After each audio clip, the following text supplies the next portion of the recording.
అమ్మా, నేను 200 కథలు చదివాను, ఓ 4000 డైలాగులు చెప్పాను, పనికి మాలిన పాటలు పాడాను. ఏది నా బ్రతుకును మార్చలేదు. కానీ ఒక్కసారి దీనిని చదివితే శాశ్వతంగా నా జీవితాన్ని మార్చేసిందండి. దేవునికి మహిమ కలుగును గాక. అంత శక్తి ఉంది ఈయన వాక్యములో. ఎందుకంటే ఆది యందు వాక్యము ఉండెను, వాక్యము దేవుని యొద్ద ఉండెను, వాక్యము దేవుడై ఉండెను. ఈరోజు అదే వాక్యము మన నోట దేవుడు ఉంచాడండి.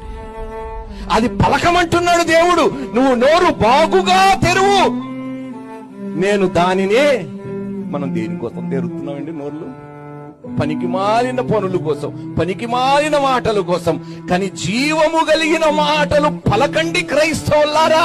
నువ్వు పలికితే చీకటిలో ఉన్నవాడు బ్రతుకు బాగుపడతాదన్నా కూడా నోరు మెదపకుండా మనం బ్రతుకుతున్నామే.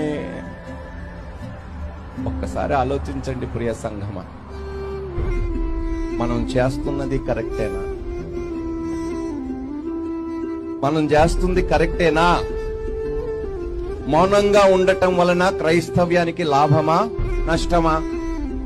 చెప్పండి.